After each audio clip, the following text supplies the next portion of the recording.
आम्बो अरू कसलाई फलो गर्दिनँ हाम्रो यो ब्रो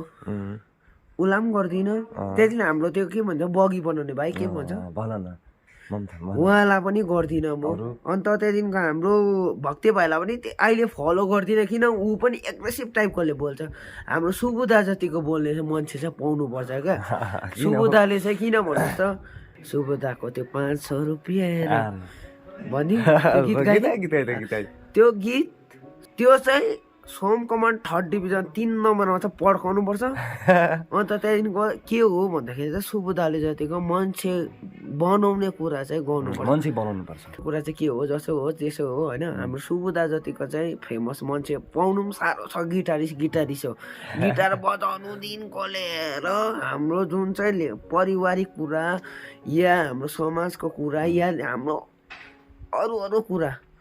सुबुदाले जतिकै त बुझाउनु सक्दैन अरूले म कसैलाई फलो गर्दिनँ हाम्रो जोसुकै युट्युबर आयो कसलाई फलो गर्दिनँ तर सुबुदालाई किन फलो गर्छु उहाँले चाहिँ अस्तित्व बुझाएको छ क्या हाम्रो गोर्खाको बारेमा क्या होइन ढाडे कुरा होइन दादा अस्तित्व बुझाएको छ त्यही कुरा चाहिँ मैले गरेको होइन मन दुख्छ कति कुरा मन दुख्छ म भन्नु सक्दिनँ किन म सानो मान्छे म 30 वर्ष खालि पुग्दैछु फिलहालमा मेरो 2टा छोरा भयो म त्यही कारण बोल्नु सक्दिनँ किन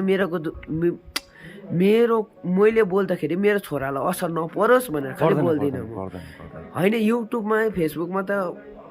एउटा कुरा हो तर समाजमा चाहिँ पर्छ नि त हाम्रो चाहिँ गाउँ समाज हो कि त पर्छ हाम्रो समाजमा त म बोलेँ अहिले तपाईँले भिडियो निकाल्नुहोस् म बोलेँ तर के हुन्छ भन्दाखेरि भोलिको दिनमा मेरै दाजु लिनु खोज्छ मलाई हो कि होइन हो खोज्दैन सुब्रोको फलोवर्सहरू त्यस्तो त्यो हो तर हाम्रो जति सक्दो चाहिँ सुबुदालाई उयो गर्नुहोस् फलो गर्नुहोस् किन भन्नुहोस् त सुबुदा जस्तै मान्छे त कोही पाउँदैन हाम्रो दार्जिलिङ जन्माउनु पर्छ पाउँदैन जन्मिँदा पनि पाउँदैन होइन हरेक गाउँमा आउने भाइ बहिनीले जन्माउनु पर्छ म आउँदा दिनको अनुहार हेरेको सुबुदाले हेर्नु पनि भएन होला सपोज खाना खानु हुँदैछ उहाँ होइन हाम्रो यो के पो हुन्छ हरिजन हाइट्समा हो सुबुदाले खाना खानु हुँदै थियो म कति हेरेँ सुबुदालाई हेर्दै चित्तै नबुझेको क्या हाम्रो सुबुदालाई तर म चाहिँ सुबुदा जतिको सुबुदामाथि अब क्या हुन्छ नि अब कस्तो हुन्छ नि अर्कै एट्र्याक्सन क्या सुबुदामाथि चाहिँ भाइ ल धेरै धन्यवाद है ल सोमकमानमा आउँछु कुनै दिन है घुम्दै फिर्दै आउनुहोस् तर हेर्नुहोस् मेरो घर पनि भिजिट गर्नु एकदम गर्छु नि गर्छु